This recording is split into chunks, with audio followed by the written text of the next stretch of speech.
I mean, I'd rather live with Mom than with you. It was a quiet Friday night, just as the clock struck midnight. My husband, James, was engrossed in an online game in the living room while I was sitting at the dining table, working on some tasks I'd brought home. When James casually mentioned living separately, as if he were discussing the weather, I was stunned. Why? I asked, needing to understand his reasoning, especially since our marriage had been struggling lately. My name is Madison, I reminded myself. It was midnight on my 35th birthday, and I was in the middle of fertility treatments. James's sudden announcement felt like a bombshell, a cruel, unexpected birthday gift that left me completely speechless. Without taking his eyes off the game, James said, "You're 35 now, right? Even if you do get pregnant, it would be a high-risk pregnancy.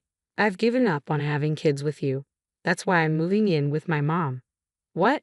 That doesn't make any sense. I shot back, baffled by the disconnect between giving up on children and his decision to live with his mother. James and I had gotten married the year before last. We initially planned to enjoy some time as newlyweds, but James was eager to start a family. As the youngest of three brothers, with each of his older brothers already married and having 3 kids each, James was often told by them that it's best to have children while you're young and energetic. Encouraged by this advice, we laughed it off and enthusiastically tried to start our own family, but a year passed without any success. At one point, James snapped, "You need to get this checked out." "Check what?" I asked, confused. "Find out why we're not having kids. There must be something wrong with you," he shouted. I was infuriated by his assumption, but I still went to see a gynecologist, just to be sure. To my dismay, the test revealed that I indeed had issues making conception difficult. The diagnosis was a shock. I had no symptoms and it was completely unexpected. Dr. Thompson explained, "It's challenging, but not impossible for you to conceive naturally." However, sharing this news with James felt overwhelming. That evening, I tried to explain the situation calmly over dinner. James's reaction was triumphant, as if he had been proven right. "I knew it was you," he said with a smug tone. "But I can still get pregnant," I stammered, trying to defend myself. James glared at me with a cold expression. "No, it hasn't happened yet, so it's not going to," he declared, jumping to conclusions. I felt my anger rise. "For all we know, you could be the one with the problem," I retorted, raising my voice. James shouted back, "Madison, the results are clear, yet you still try to blame me. Unbelievable." In a fit of rage, he slammed his hands on the table, causing me to flinch. "You're just a failure who can't have kids," he spat before storming off to the bedroom. James's harsh words left me in tears as I cleaned up the dishes alone. I told myself that he was just shocked and lashed out in the heat of the moment. If we could just have a child, I believed we could be a happy couple again. Determined to win back his heart, I started going to the gynecologist regularly and learning more about our situation. My anxiety grew, and even on the days most likely for conception, we had no success. I became obsessed with the idea of getting pregnant. One morning, I cautiously suggested, "Let's try tonight, please."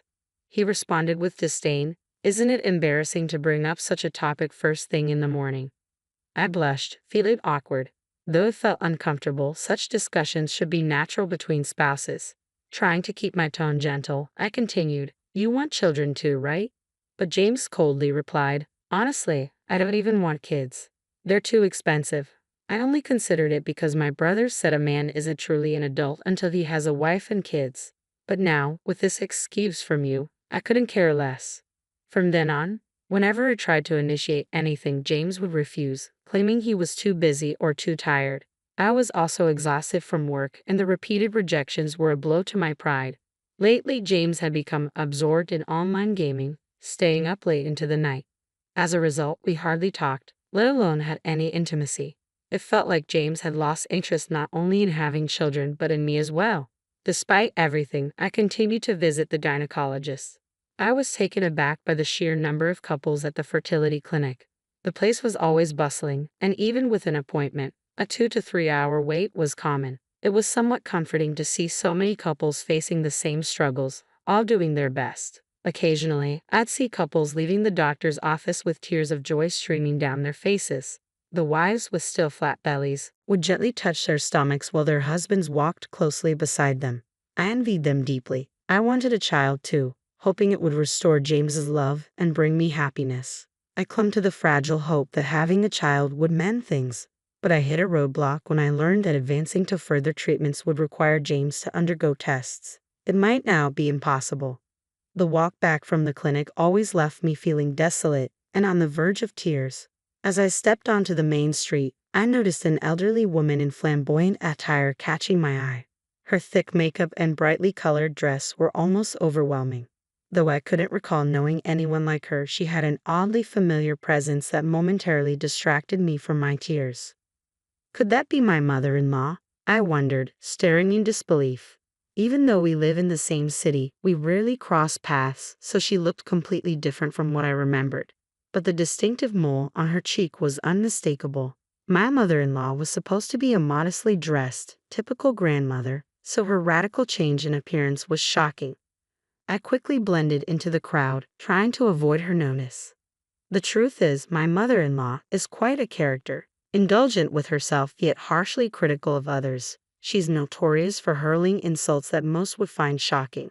She showers her youngest son, James, with favoritism, treating her other children merely as financial resources. Even her other sons detest her. When my father-in-law was dying of cancer last year, there was talk of her moving in with one of her sons, but both the eldest and the second son firmly refused. We expected the request might come our way, but she announced she would live alone while she was still healthy, possibly out of spite or simply due to her nature. After my father-in-law's passing, she made a scene, accusing everyone of being ungrateful for stealing an old woman's retirement money and took all his inheritance without sharing it. Despite attempts by my brothers-in-law and James to divide it legally, she refused to budge, and no one could prevail against her. She told me, "I have no interest in getting along with you, so don't come to my house," she said. Despite her usual clashes with my sisters-in-law, this interaction was relatively peaceful. She didn't notice me that day and soon disappeared into a store. Her presence in that shop was so unlike the mother-in-law, I knew that I found myself staring at the store's sign in disbelief. That night, I considered telling James about his mother's unusual behavior but decided against it. She was an adult and with my father-in-law gone, she was on her own. It wasn't my place to comment on her personal choices.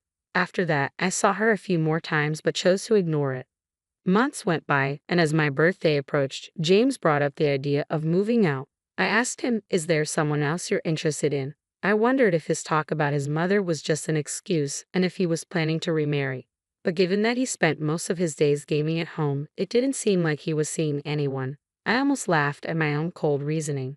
James replied, "Well, there's a girl in my gaming group I kind of like, but it's just online. For all I know, she could be a guy pretending to be a girl." His response only made the situation seem more absurd. If he could make rational judgments about his online interests, why was he suddenly talking about moving out? It made no sense to me. James simply repeated, "I just want to live with my mom more than I want to live with you." I couldn't understand why James would prefer living with his mother instead of staying with me. "So, have you come to dislike me and lost your love for me?" I asked, my heart itching just to voice the question. It felt as though he no longer needed me, a wife who couldn't bear children. I braced myself for his response, trying to hold back my sadness. "Not really." "What?" James's nonchalant reply caught me off guard. "Like I said before, I don't care about having kids anymore. What we need is a different financial strategy." "Financial strategy?" I repeated, puzzled by his unexpected words. James nodded with a calm demeanor. "Yeah, it's about my mom's inheritance," he said, his tone serious. I was confused, struggling to see the connection. My brothers are greedy. They'll use any excuse, like having more kids, to claim a larger share of mom's inheritance. I won't let that happen. I was stunned by his bland admission but kept my thoughts to myself. "But your mother is in great health. Isn't it premature to be discussing inheritance?" "That's exactly the point. She dislikes you but favors me. Living with her now could give me an advantage in the inheritance. Plus, there's a substantial fortune my dad left her. We could live comfortably without working hard. We don't have children to look after us in our old age, so we'll need the money." James explained with a dismissive tone, but I was horrified by the implications. "So, you wanted children because you needed them to care for you in your old age. And now that's not an option. You're aiming for a bigger share of your mother's inheritance." I hoped my assumption was wrong as I sought confirmation from James, but his response confirmed my worst fears. "Exactly. Children are supposed to look after their parents. By living with my mom now, I might even secure the entire inheritance, James said, showing his strong allegiance to his mother and lack of intention to be fair. I remained silent, feeling the depth of his familial ties. James continued, "When mom passes away, I'll move back in with you. You may not be able to have kids, but you're good at housework and bringing a decent salary. You're useful as a housekeeper." "Understood. Let's get a divorce," I blurted out, my frustration overriding James's words. Who would agree to such terms? To live separately and then reunite later was an insult. I knew James, the pampered youngest son, had his flaws. But this selfish scheme was beyond forgiveness. I realized that staying with him would never bring me happiness. And at that moment, my love for James completely vanished. "Let's get a lawyer to divide our assets and finalize the divorce." Divorce? I never mentioned anything about divorcing. Just living separately is fine. Hiring a lawyer seems excessive, James said, suddenly flustered but seeming to reconsider. "No, you'll be better off as a single man too. I won't be satisfied unless everything is divided fairly and legally. Plus, having a third party involved will prevent any lingering issues, right?" James smirked. "Maybe you're right. If I get a large portion of mom's inheritance, I'll be set for the future and can remarry. Just don't regret this."